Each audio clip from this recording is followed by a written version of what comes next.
কিশোরীকে গণধর্ষণ, উত্তাল নকলা থানা ঘেরাও। শেরপুর জেলার নকলা উপজেলায় এক কিশোরীকে গণধর্ষণের ঘটনায় থানা ঘেরাও ও নকলা ঢাকা মহাসড়ক অবরোধের ঘটনা ঘটেছে। রবিবার দুপুরে উপজেলার পাঠাকাটা গ্রামে কিশোরী গণধর্ষণের মামলার প্রধান আসামি আশিক মিয়াকে গ্রেফতারের পর তার বিচারের দাবিতে ওই অবরোধ করেন ক্ষুব্ধ শিক্ষার্থীরা।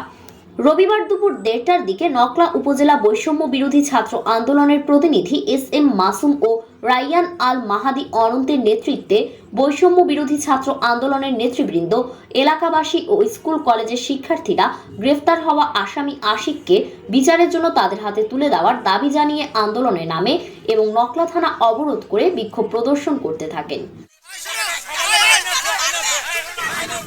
ওই সময় থানার ভেতরে অবরুদ্ধ হয়ে পড়েন নকলা থানার ভারপ্রাপ্ত কর্মকর্তা হাবিবুর রহমান সহ পুরো পুলিশ বাহিনী।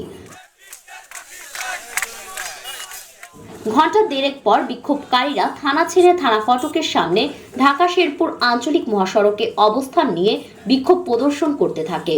বন্ধ করে দেওয়া হয় নকলা থানার সামনে ঢাকা শেরপুর আঞ্চলিক মহাসড়ক দিয়ে চলাচল করা সকল ধরনের যানবাহন। স্লোগান দেওয়া হয়, লেগেছে রে লেগেছে, রক্তে আগুন লেগেছে, রেপিস্টের আস্তানা বাংলাদেশে থাকবে না, রেপিস্টের চামড়া তুলে নেব আমরা, আমার বোন ধর্ষিত কেন, প্রশাসন জবাব দে, ধর্ষকের ফাঁসি চাই, দিতে হবে।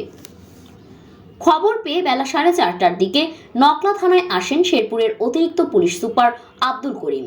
পরে অতিরিক্ত পুলিশ সুপার উপজেলা বিএনপির আহ্বায়ক খোরশেদুর রহমান সহ বিএনপি যুবদল ও ছাত্র দলের নেতৃবৃন্দ এবং নকলা উপজেলা বৈষম্য বিরোধী ছাত্র আন্দোলনের প্রতিনিধি এস.এম. মাসুম, রাইয়ান আল মাহাদি অন্তর ও ইমাম হাসান সাব্বিরকে নিয়ে ওসির কক্ষে রুদ্ধদ্বার বৈঠকে বসেন।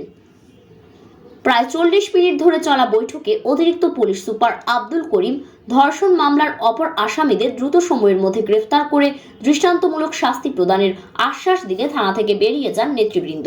পরে বেলা 5:30টার দিকে আন্দোলনকারীরা সড়ক থেকে অবরোধ তুলে নিলে যান চলাচল স্বাভাবিক হয়। অতিরিক্ত পুলিশ সুপার আব্দুল করিম জানান, কারো আইন হাতে তুলে নেওয়ার সুযোগ নেই। ধর্ষণের বিষয়ে থানায় মামলা হয়েছে, আমরা অভিযুক্ত একজনকে গ্রেফতার করেছি, বাকি আসামিদের গ্রেফতারে পুলিশি অভিযান চলছে। আশা করি আমরা দ্রুত সময়ের মধ্যে তাদেরকে গ্রেফতার করে অপরাধীদের দৃষ্টান্তমূলক শাস্তির ব্যবস্থা করতে পারব।